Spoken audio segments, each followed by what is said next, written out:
What's going on, ladies and gentlemen? Today we're here with Brother Ben X, a young brother. He is in the Nation of Islam. Now, I know a lot of people are probably wondering why a young brother that age is in the nation, because people ask us questions a lot of times about religion. You know, a lot of people say they don't believe in religion anymore. And so perhaps we can ask this brother what got him into the Nation of Islam. So, Brother Ben X, thanks for joining us on the show today. Man, I thank you for having me, man. I first want to just, really thank you for all the hard work that you do as well in the community. With me being a brother who also covers current events, I know all of the hard work that goes on behind the scenes that a lot of people don't see, man. So I really appreciate you for your work as well. What brought me into the Nation of Islam was a brother named Brother Malik Muhammad. And actually, the opposite of what people say is what actually brought me in as well. Many people say the Nation of Islam or Islam is a religion. And we're taught that it's not a religion, it's a way of life. It's not something that we pick up on Sundays and put right back down on Monday. It's not something that we believe if you follow just the rituals, that's what make you righteous. The minister teaches us that the rituals is only a reminder of the principles. So we seek unity no matter what religion or title that you really go by. So it's a lifestyle, and we are taught that Islam is mathematics, mathematics is Islam. What brought me in is, like I said, Brother Malik Muhammad, and it was because of his example of the teachings. All of his children, got 7 children. Some of them haven't got to this point yet, but the ones who are of age all graduated at the age of 14 or 15, already in college. They already own their own school, already got their own restaurant.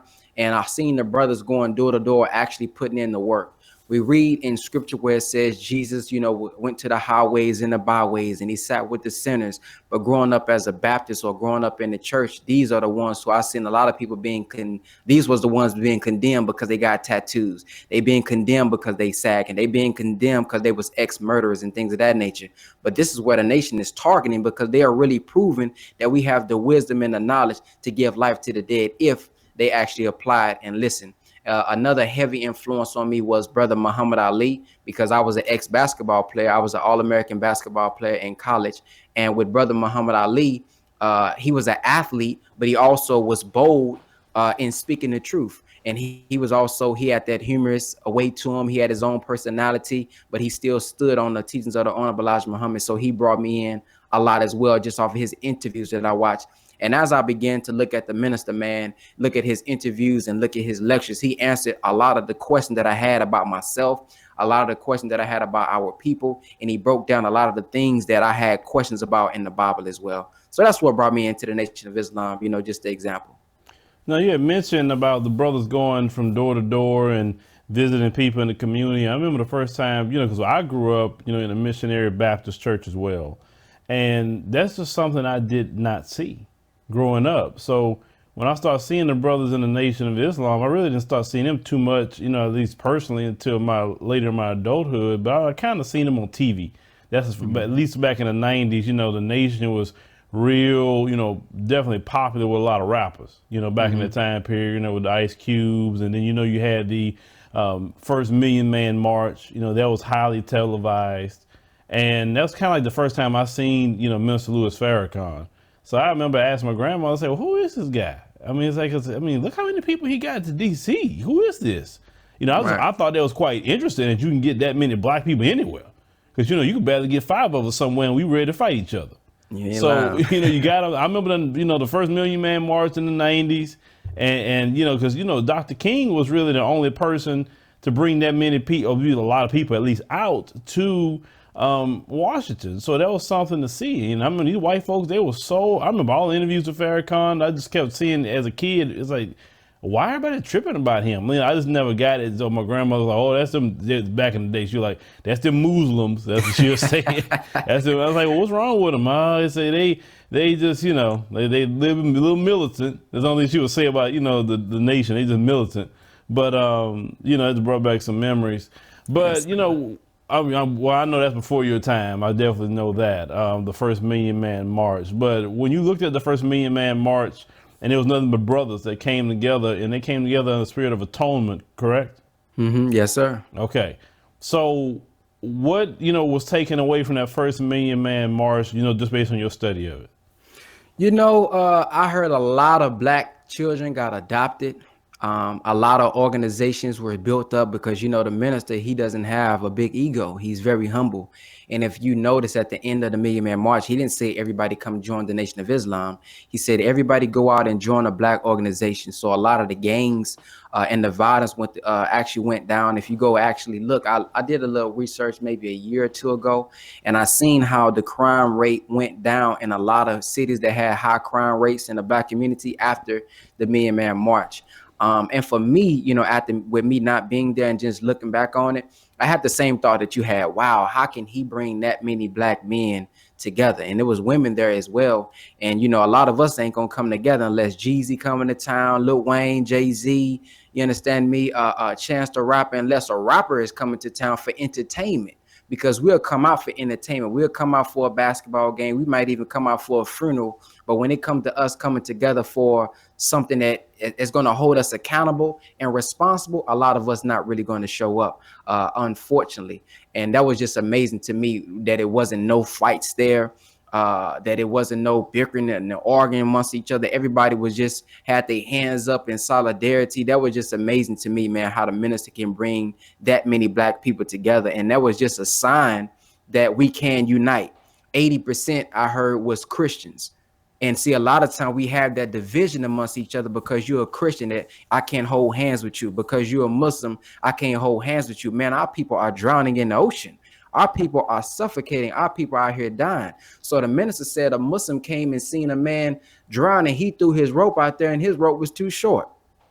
The Christian came out there and said, hold on, I got it. He threw his rope out there. His rope was too short. Then the Hebrew Israelite came and he came out there and he threw his rope. That one was too short. Now, Brother Neri said we can do two things here, man. We can either sit here and argue about which rope is stronger and longer, or we can tie these ropes together, then throw it back out there and save the man. So what I seen out of the first Million Man March was real unity, because there's a difference between unity and uniform. Anytime you ask black people, man, what do we need? We need unity. Man, we need to come together.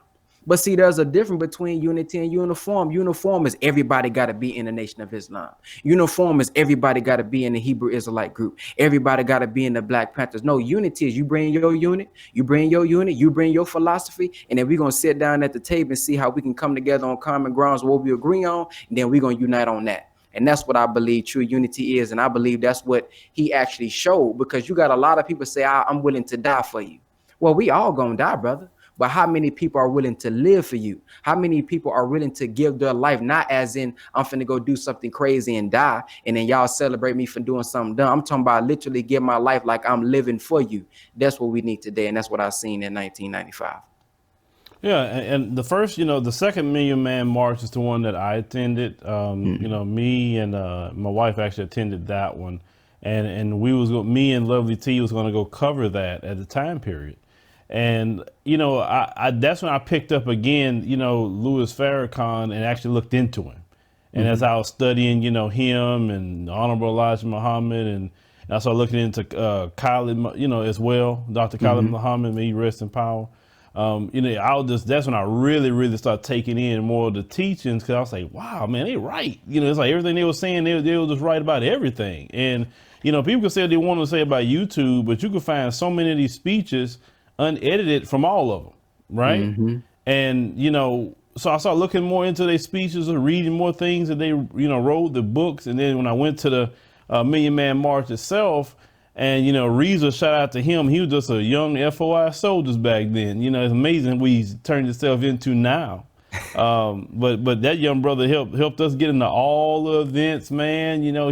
He helped us, we sat on the Capitol steps. I mean, it was just, the young brother was, I knew he was a little different, because he was extremely committed, the first time I met him, So what I'm saying out of all that is that when I went to the Million Man March, me and my wife, we listened, to what the minister said, right? And I looked back and I saw all this sea of people, especially being on the Capitol steps. And I say, wow, look at this. And I'm just seeing all these different groups of people. And I'm listening to what he's saying, and I say, you know what, man, I gotta change my platform. I said, I gotta do something different. I can't keep doing what I'm doing. And I looked at my wife and told her that. I said, I gotta do something. I said, I gotta meet the brothers when I get back to Houston. I don't know who they are, but I gotta meet them. So you say that, you met the brother, it changed your life in that area. So what is it that like just quickened you? Just like it quickened me to make a change. Like what exactly did he tell you? Say, dog, man, I gotta make some changes from what I'm doing before. To be honest, man, what really shocked me is when Brother Malik said, "I'm a God." He said, Mm-hmm. "Brother, you are a God, and you coming up in, you coming up in Christianity, man. You think God is some spook God in the sky in the sweet by and by after you die. You think it's some sky daddy up there that's telling, the people that you're gonna be rich, you're gonna be poor, and I got you poor for a reason." No, God is a being with force and power, Brother Nuri, tells us. And the same force and power that the originator has, he shares that power with us. So the same way that God has the ability to say be and it is, the minister said that's not some abracadabra thing. That's not like, no, that commercial that says like a good neighbor, State Farm is there, and then the couch pop up. No, that's not what that means. He says when Allah says be, that's the thought in his mind. Now he's not going to be some abracadabra magician. What he's going to do now, he's going to summon the powers of his own being. He's going to summon the resources that he has, the people that he has to make his will come into fruition. And we can do the same exact thing. We do it every day. We may do it on a lower level. For example, let somebody die in your family. Let your auntie die. And this is an auntie that you love. How is it that the family is able to, I'm talking about they hustling up $7,000, $10,000, $15,000, but you can't do the same thing when they're alive for a business opportunity? We can do it. We can do it if we got to get all the way across town to a girl that we love. Man, we're going to find a way to get there. But if we got to find a way to get a new job, if we got to find a way to open up a new business, if we got to find a way to do something else that's going to hold us accountable to be the guys that we are, then we make excuses. So when I heard that we are guys, that we can really take whatever's in our subconscious mind and make it a reality. Like when I broke down and really started to study that I'm wearing somebody's mind right now. Now, so happened this is actually my mind because I designed this, but this microphone came out of somebody's mind. This laptop, this camera that we own came out of somebody's mind. Everything started in the triple darkness. So the same way we started in the triple darkness of our mother's womb and we had to be developed, that's the same way ideas have to be developed in the triple darkness of your mind. So the minister said everything that is seen is backed by unseen power. And I believe everything that we see in physical manifestation started from a man's mind. So once I got that, man, I was like, wow, I really can change my own condition. So the Quran says Allah changes not the condition of a people until they change it themselves. And, growing up, if you believe that some God controls everything outside of yourself, you believe that, oh, I'm supposed to be poor, or I'm supposed to be ignorant, or I'm supposed to be like this. But when you realize who you really are, you say, wow, I got the ability to change my own condition. So that's what quickened me, man, understanding that we are gods. Yeah, and some of the teachings that really got, me more so than anything is the doing for self that they promote, because I've always been the type of person that I don't like dependent on people. And we have a good section of our people, let's call it what it is, like to depend on the white man for everything. Mm-hmm. And if the white man say, I'm cutting the Negroes off today, they wouldn't know what to do. And, they've been preaching doing for self in the nation ever since Elijah Muhammad was alive, right? Yes, sir. But yet, why is it that that's not being promoted outside of the nation? Because, a lot of times in the Christian churches, you got pictures of white Jesus plastered all over the place, which is psychologically teaching you to worship white people. Mm-hmm. When we know by the scriptures, Jesus was not that color, that's an idol that they plastering all over the place. So why is it that we can't get out of that dependence on the white man, especially when, they've been teaching this since at least the 60s, 50s, when Elijah Muhammad has started?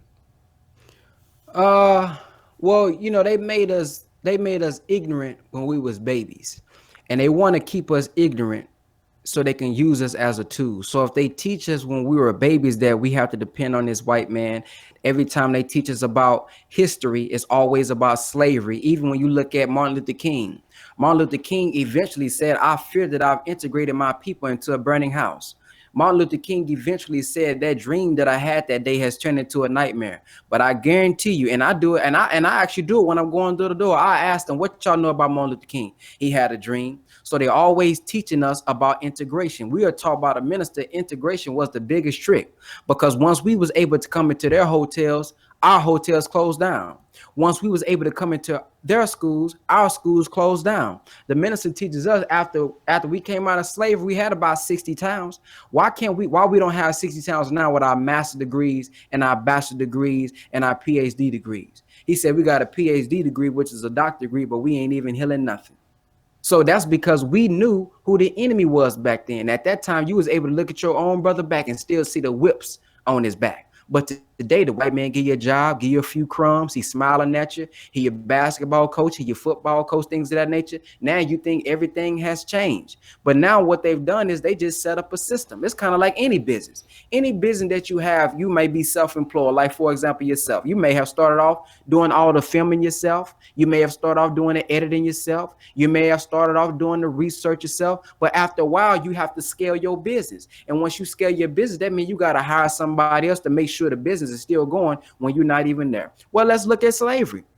Slavery, the white man was there beating you. Slavery, the white man was there indoctrinating you. Now he done employ black people to go ahead and do the same exact thing. And they still have slavery going even today. If you look at the 13th Amendment, it says slavery was abolished except for punishment for a crime. So that system or that way of thinking is still going. That's why the minister said, even if we killed all of our enemies, even if it's the white man, with the wicked white man, he said they'll still be in power. Well, how is that going to be, Brother Ben? He said because the white man mind will still be living in black people. So you'll be looking at a black or white person, really. He said, oh, hey, you know, we're growing up, we used to hear all skin folk ain't kinfolk. Because it's not the white man's skin or the skin color that needs to be destroyed, because we can produce somebody that comes out looking white, even with blonde hair, even with blue eyes. So it's the wicked mindset that needs to be destroyed. So I believe even when you look at the subconscious thing, like you said with the white Jesus, they tell you Jesus is white, and then they try to tell you that Jesus is God. And if Jesus is white, God is white, what is the opposite of white? The opposite of white in our context would be black. So that would make us look like we devils. Then look what Muhammad Ali said. Muhammad Ali said, how come the white fruit cake is the angel fruit cake? And how come the devil fruit cake is the brown or the black fruit cake? How come when I pass a black cat, that gotta mean bad luck? And I don't even say black ball, I say white ball. And then let's look at Jesus. When you look at this, it says that they teach us in the songs, Mary had a little lamb. Jesus is supposed to be the Lamb of God, and his feet was what? His feet was white as snow. Mm-hmm. So now they telling you all these different things. They teaching you through the nursery rhymes and things of that nature to get you really to think that the white man is God, that the white man is better. And we even do it today in 2019, even with our revolutionary selves. And I'm going to give you an example. All the real ones dead. All the real ones was killed by the white man. Everybody fake still alive. And I was thinking to myself the other day, I said, man, that sounds so weak to me as a man. Because as a man, if I'm 30 years old, 40 years old, and I'm still alive, and I post a meme like that, I'm telling myself I ain't no threat. I'm telling myself that I'm not real. So we believe that the white man is so powerful. We think he's so much of a God that the only way we can validate ourselves is we got to be killed by him. So I believe, man, it's just how they was taught growing up in schools. And then because you taught the parents this, the parents is passing it down, and we just believe they better. Yeah, it's a lot of us that participate in our own oppression. You know, you're right about that, because, you know, they have to have black participants for this thing to work. And, you know, you look at the Haitian Revolution. You know, if the Haitians would have just went on ahead and attacked the French without dealing with the, you know, shucking and jiving, you know, bootlicks, if they would have dealt with them first, they would have lost. And see, that's the Haitians were smart enough to know we need to get rid of them first. So once they got them out of the way, then they dealt with the French. And that's why I was telling a lot of black folk, we have a lot of little factions in the black community. You have the little shea butter Twitter crowd that's so anti-black. You got, you know, your classic bootlicks that's just out there. And, you know, we look at definitely at this time of Trump that we are living in, which is a beautiful time of Trump. It's beautiful Indeed. To me because it's exposing a lot. Indeed. And boy, but I'll get to that here in a minute. But when it comes to, you know, our people with that, do you think they're going to just go down with the ship, or do you think some of them could be redeemed? I'll put it this way. The minister said, those who don't come by the word, gonna come by the whooping. So we're gonna get a lot of them. We're gonna get someone with the word. You know, they're gonna hear and they're gonna obey. Just like you heard the minister on 10-10-15, you said, look, honey, I gotta change my show. Somebody else, they gotta get that whooping for them to see it. It's kind of like right now, you see the white man whooping us, you see the white man killing us. The minister said, and I found the lecture the other day, the minister said, you killing your brother and your sister over some drugs. You killing our mothers, you killing our grandmothers over some drugs. He said, you already know the right thing to do. Ain't nobody got to tell you the right thing to do. The minister said, we are born righteous by nature, wicked by circumstance. So we can try to use this excuse that we didn't know, but we know. And to camel back off of that, the Honorable Elijah Muhammad was brought a story one time about a little girl who had sex. And her excuse was, I didn't know I wasn't supposed to have sex. The minister brought it to him because my mama didn't tell me about it. Look at how the Honorable Elijah Muhammad responded. He said, oh, don't let her pour that over on you. Ask her when she did it. She did it in the dark. She did it when nobody was there. So nobody had to teach you or tell you that. Your nature already knew this. That's why you were trying to hide it.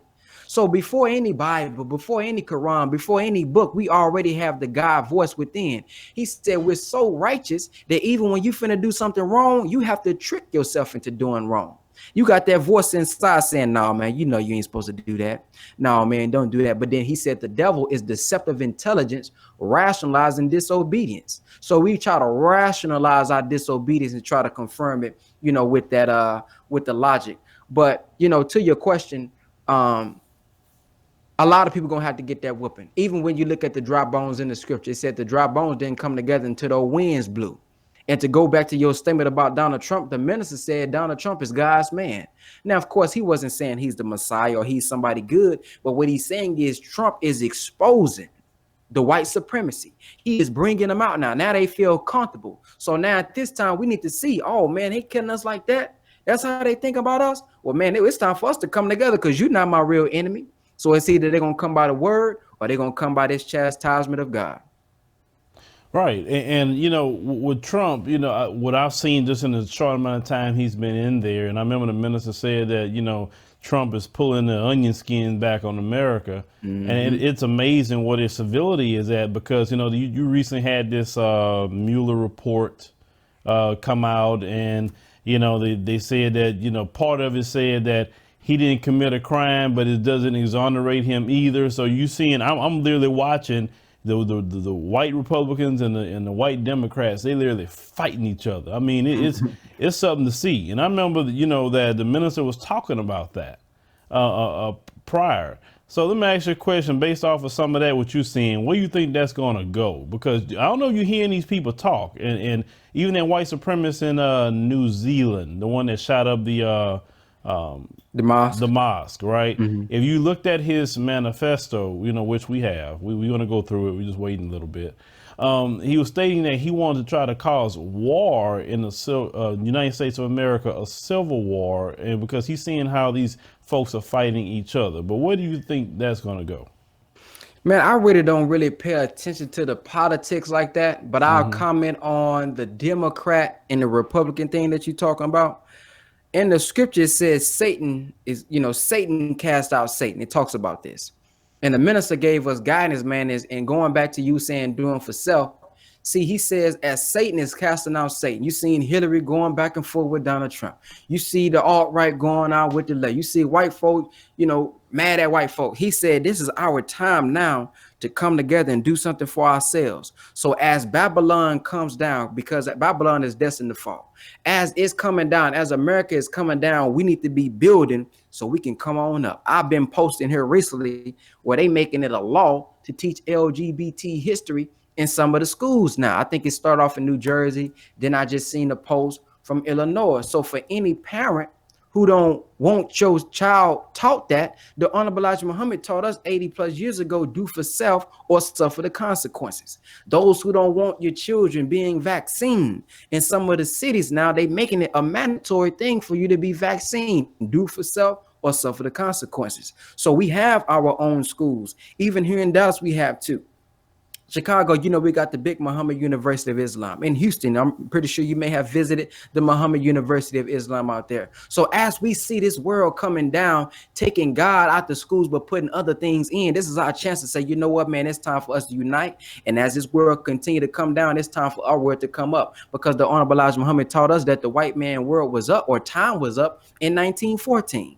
Somebody may be asking, well, brother, it been this 2019, I ain't seen nothing happen, because they not just gonna come down. That's the time that the supreme wisdom has came. We got the reality of God. We got the knowledge of God. We got the information that we need to really understand that it's time for us to unite. But it's not going to be over really until it's time for us to stand up. Which I always give that comparison with the meme. I don't know if you've seen it before. It was a bunch of black people bent over under a monopoly table, and the Rothschilds and all of the white leaders and things of that nature was sitting around the table, and they said all black people got to do is stand up and the game is over. And that's what we got to do. As we sit there and watch them beef with one another, let's not just watch them beef, call it out, but then let's get back to work. So when that stuff come down, man, we have something that we can sustain ourselves. Yeah, and with that brings, the continent of Africa. Some of the same issues that we have here, they have. But I've noticed that, a lot of them have came to me behind the scenes and was saying that they would like some of us to come to speak with them and say, because we live in the belly of the beast. We live in Babylon. And they say they need that knowledge that we have because they tired. It's a young population in the continent of Africa right now. And they frustrated and they want to turn their continent around. So do you think that, brothers and sisters from here can assist them doing that? Yes, the minister has been there several times, over and over and over again. Brother Akbar, that's one of the main things he talks about and does. He actually goes to Africa all the time and has even a tour called Business in Africa. We have actually registered members in the Nation of Islam that actually live over there as well. But I think, I've had that as well. They've reached out to me, wanted to invite me in, and we actually may do something like that, maybe in the near future after we get some things together here. But a lot of them can get the knowledge online, so that's why I go so hard with posting the minister lectures, giving the minister guidance, because just like you said, man, the same thing we're going through here is the same thing they're going on over there. So it's not like we just need to leave, man. When we leave, we're going to be running right back into it again because they've infiltrated. All right, that's what the whole Gaddafi thing was about. When you go into deep in that, when you look at the minister, break that down, they over there as well. They in the East as well. They everywhere we go, man. The Honorable Elijah Muhammad said he is a universal snooper. So we ain't going to get out of this thing by running out. We're going to have to stand up and fight this war with truth. And then the Bible says it's a war not against flesh and blood, but against principalities and high places. So it's about us shooting this falsehood at them. That's why the Quran says hurl falsehood until it knock out his brains. And we got to knock out his brains. So if America was built on lies, if the white man's world was built on lies, the only way we can destroy it is not by the guns. Man, they got guns that'll blow our backside all the way to Houston. Say, man, they got army shields. You got your little AK-47. You think that's something? They probably got some armor that they just looking at you while you shooting. And then Brother Malik said, man, what you gonna do when you run out of bullets? Call timeout, and you got to go back to this same white man to get it out. So we got to fight with those who fight with us, but we have to be strategic in it. It's the truth that's gonna kill this world. So I would say, man, we have to just continue to connect with them on social media, with that being a great tool that we can use. They got to get back into, or not get back into, they got to continue to look at the knowledge that we're bringing on the social media platforms. And then we have to get into international trading as well. There's a brother that's in the shifters that I'm in. He goes over there as well, and he be calling us on FaceTime, showing us, introducing us to different brothers, and we be talking about getting to international trading because a lot of stuff that they got is in rands. So that means our dollar is a lot more than what they got. So we can kind of use them almost like China, where we can put them into business and we can do good business with ourselves over there. They got book publishing over there. He said, man, it's nothing like what you see on TV about them drinking and just drinking dirty water and they all sick. He said, no, man, you go over there, man, it looks beautiful. It looked like California sometimes over there in certain areas. So they shoot you this propaganda on TV, but that's not really the condition that they in over there. And when I went live with somebody from Africa, they said the exact same thing. So they just got to continue to heed the guidance from the Honorable Minister Louis Farrakhan. I believe in any other black man who's standing up, speaking truth to power. Yeah, brother, you gotta get over there to the continent, man. It done something to me when I went. I mean, I seen your little documentary you did over there, man. That was nice. Yeah, brother, it opened my eyes to a whole lot, and I'm like, man, it's like I said this, and I still will keep saying this. I believe all of us should go to the continent every summer or whatever time you got off, just to deprocess from America, because you don't realize how stressed you are, how it affects your health just being here. And then over there, everybody, laid back, you know what I'm saying? I mean, like you said, our money go a lot further. You're talking about the Rand, so that's South Africa you're talking about. Not from, I haven't been to South Africa yet, but from what I was told about South Africa is a lot like America in some ways, even with some of the racism. A lot of my brothers and sisters write me constantly from South Africa, so that's what it sounds like, which I plan. Hopefully I can go to Joburg. It would be great I can go this year, but it'd probably be more so like next year. We going to Kenya and Ethiopia this year as well. Yeah, one thing is I So like about what she said, the one I was on live with, she had like filming like a tree, and she was like, "Well, we just eat from the tree. The fruits growing right there. They just eat off the tree. Just be eating like that. So, I mean, I can only imagine how amazing that is." yeah, having those non-GMO foods and just the people a little bit more family oriented. Unfortunately, things that aren't the same. Now, speaking about family oriented, I noticed in the nation there's like family is pretty big and good sized families are promoted, but I noticed that in the overall Black America, family is suffering. Especially with the single parent household. Then you have people, whether male and female. Don't want to stay together, not being responsible for the children, and run into the white man for child support and his systems. So, what is it that the nation is teaching? Because I just see like families staying together in the nation. Well, that we teach that it's God, family, then nation. So we taught that God reproduces Himself through the marriage or through family. So that is one of the things that the minister always harps on, trying to keep the family together. Because once you keep the family together, you can keep the community together. Once you keep the community together, now we got a strong community that can build the nation. He said the nation is built up on strong family. So he's always just talking about the roles of the man and woman, and that's something that a lot of us don't really understand: the nature of the woman, the nature of the man, to even become one. Because he says once you sign that license contract, that doesn't necessarily mean that you're married per se. I mean, you're married legally, but when it comes to you actually being married, becoming one with the person, that is a journey that you're on. And one of the things that helps us out is he's been through so much that he shares his study guides with us. Everything he's been through, every step that he's walked during the study guides on Wednesdays and Fridays, we going over that rising above emotions into the thinking of God. We going over struggle for balance. We going over the God within. We going over the will. We going over all these things that can help us strengthen the family, because we all going to go through things. So it's not like we don't go through things, but the teachings is a reminder or a divine reminder for us to try to keep it strong. And he gives us so much guidance when it comes to marriage, when it comes to family, when it comes to being a man. So he tries to set up these and then Brother Neri does such a great job. I'm pretty sure you know who Brother Neri is, going over doing the Black family. So he has a book called Before You Say I Do. Then he has a book called Saying After You Say I Do. And then we have, different counselors and different people who's been married for a long time that you can consult and talk with to keep it strong when the world don't have these resources or people that they can reach out to.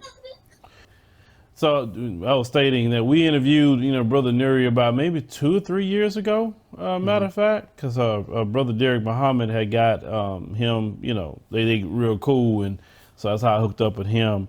But the last thing I want to talk about, which is social media itself. I know people probably seeing like, what's that at the bottom? You talking about he got some classes. So you trying to teach people social media, brother? Tell them about that. Yeah, well, my class is going to be called Paid to Lead. You have a lot of people, man, who want to be leaders. You have a lot of people who want to be teachers. You got a lot of people that have a lot of wealth of knowledge, but because they haven't separated from the system or the white man or the Black man or just a job that they don't want to be on, they can't really give the world what they really have on the inside. So I named my course Paid to Lead, Transforming Lives while Securing the Bag. If we can get paid for selling cigarettes at the corner store, if we can get paid at McDonald's for, you understand me, selling fake meat to our people, we can get paid to actually help somebody in their lives. So I'm showing people how to authentically grow on social media, because you got a lot of people that got a lot of followers, a lot of subscribers, but they be paid for. And you can tell because they don't even have high engagement. And if they do have high engagement, it's some bot that's saying hi, awesome, something like that. So I'm showing people how to authentically go on Instagram, Facebook, and YouTube and bring in multiple streams of income. And I'm also showing people my mistakes that I made. I've been able to sustain myself going on 4 years now. I dropped out of college. I dropped out of school, and I just went social media straight.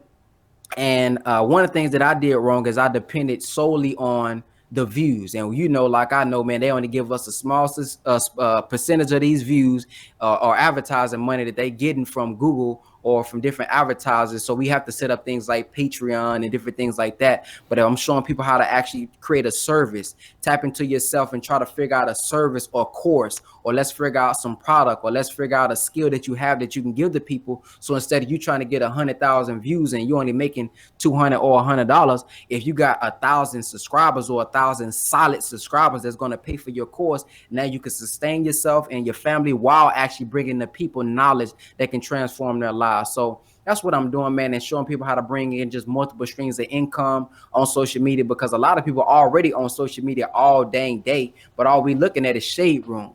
All we looking at is blogs when you can be making money yourself while you're looking at somebody else make money.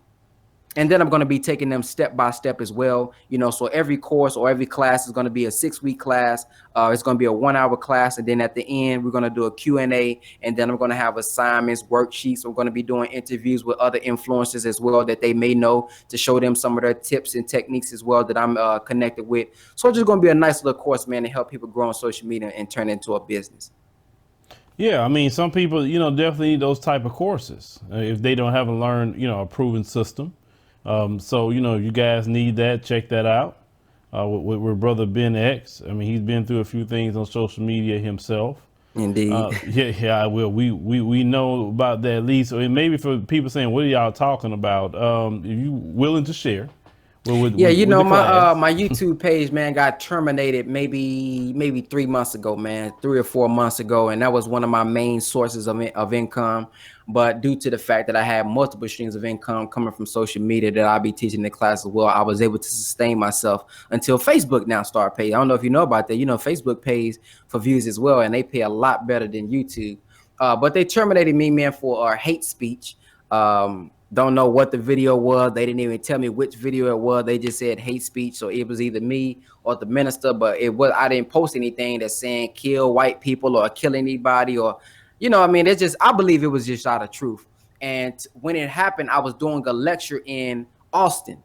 And throughout my lecture, I always include clips on my lectures, on my PowerPoint, just to give them maybe an example or a real life example. So everything was working.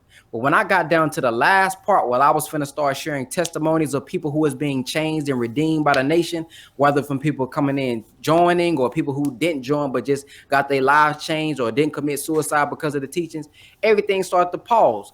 And my PowerPoint was connected to my phone's Wi-Fi. So in my head, I'm thinking, okay, maybe my phone Wi-Fi going out, my signal bad. Okay, let's just close this thing out. On my way home from Austin, a brother inboxes me on Instagram and said, "Brother Ben, your channel is shut down. I'm trying to watch a video." So I'm thinking he planned. So I'm going on the Instagram, I'm going on my YouTube, and the whole channel was shut down. And, after a while, I hit him up for a couple of days because I didn't get an email. They eventually said it was because of hate speech. So still ain't got my channel back. I put in hours, countless hours. Like I'll just try to break it down for y'all. Every video that y'all seen on social media that was a clip of the minister, I had to watch the full lecture. I know our people don't have the time to watch a 2-hour, 3-hour lecture of the minister, but I know our people always need guidance. So what I do is I go watch a 3-hour lecture. He may talk about domestic violence at this point. He may talk about business at this point. He may talk about schools at this point. And because I know a lot of people want to search for things, I cut it out. So when you searching, that video can pop up, that particular section. I had over 2,000 videos on YouTube combined from when I started to now, and I lost all of it. Don't even have access to it because I wasn't backing it up, because I was actually using YouTube as my backup. So I had a whole bunch of footage on there that was unlisted, private, that I never put out, and it's just going, and I can't get it back. So, luckily we had NFA Studios that was able to help out as well. We have our own video platform with the minister lecture that some of y'all have never seen, interviews. I got my own show. We got a cooking show. We got a food show. We got a how to eat to live show, all on nfastudios.com. So as soon as they terminated me, the minister was already telling me NFA was on the way. And, when that happened, I just went over to NFA Studios, but I built my YouTube because a lot of people discovered me from there, and a lot of people discovered the minister from there. So I said, even though I was, upset that they terminated me, I'm reaching a lot of people, so I just got to keep putting the content out there. So now I got a 10 terabyte hard drive, so I'm saving everything there. Yeah, we have to back up, all our material. That's for sure. Hard drives isn't, definitely less, especially portable ones, is Yeah. definitely an option, for all those. Because listen, one time I woke up, my whole computer was crashed. You know what I'm saying? Wow. So and thank God I had a lot of things just backed up, and I saved a lot of things on clouds. So I wouldn't, miss certain things. So yeah, whether it's a channel or just your computer. So yeah, back up, back up, back up. I'll tell anybody that. Brother Ben, how can people look for you in case they want to check you out? And, also one more thing, want to let people know, Brother Ben will be on the Six City tour, the Building Bridges Black Unity tour, as well. So make sure you check him out on that tour. But how can people find you? For anybody who want to get any social media tips or want to be a part of my course, you can text BBX class to 555-888. That's just simply without the quotation marks, BBX class to 555-888. And I'll be sending out a link where you can schedule a phone call with me, because it's going to be a 6-week phone call, 6-week course. But I'm looking for entrepreneurs, I'm looking for teachers, I'm looking for motivational speakers, I'm looking for experts, I'm looking for influencers, anybody who has some value to give to the world. This is not going to be a course for somebody who just want to make money on social media. I'm teaching us how we can turn our gift, skill, and talent, the value that we can give to the world, into income with social media and our growth. If you want to just learn how to make money on social media, you can Google that or YouTube that, whatever. But if you text BBX to class to 555-888, that'll be a message to my phone where I have access to you. If you want to just book me for anything, you can go to bookbrotherbenx@gmail.com. If y'all want to get some of my music, you can go to brotherbenxmusic.com. If you're on Facebook or Instagram, everything is Brother Ben X. So if you type Brother Ben X on Facebook, I'm almost at 1 million followers. I'm probably about 1,000 followers away from 1 million on Facebook. And then on Instagram, Brother Ben X, there as well. Yeah, see, it's been very hard for me to fool with like Facebook and Twitter and Instagram. I don't know. It's like everybody got their platforms. Like you just said, you Yeah. about to hit 1 million on Facebook. I did that on YouTube, and then some people, do theirs on Instagram. I guess everybody catch their little niche on certain sites. Yeah. I'm like, I'm trying to bring everything to these other sites as well. So, I mean, Yeah, it's Facebook is a lot easier to go viral, because the way YouTube trying to do it now to where you can share somebody's video on your page and all your subscribers see it. But man, there was a time. Now, of course, Facebook trying to mess with the algorithm because they want you to pay for ads. But there was a time when anything I posted on there went viral, 100,000, 200,000, 1 million. But now they trying to limit the algorithm, just like they do on Instagram, to where everybody don't see your content. But I always tell people, man, I believe Facebook is the easiest to go viral because of how share friendly it is, and just the way the platform is set up. On YouTube, you got to have them right SEO, you got to have the right, tags and stuff like that to grow. But after you get going, man, you be on so many suggested videos, man. It's just a snowball. Well, I tell people, if you want to learn YouTube, the best thing to do with their algorithm is you got to feed them content. That's the key to YouTube. If you're Yeah. not feeding it content, then it's not gonna let you hit or miss. That's just how it goes. But Brother Ben X, thank you for joining us today, brother. We greatly appreciate you speaking with us, and we definitely for sure see you. I guess the first city will be Los Angeles, September the 7th. Yes, sir. I For believe. the first Building Bridges, Los Angeles 2019. So make sure you get your tickets for that. We have the link we'll be putting in the comment. Just scroll up and you'll see everything for Brother Ben X. And also you'll see, you can look at the different cities that we're going to come to. And, we want to definitely see you there. Yes, sir. Thank you, brother.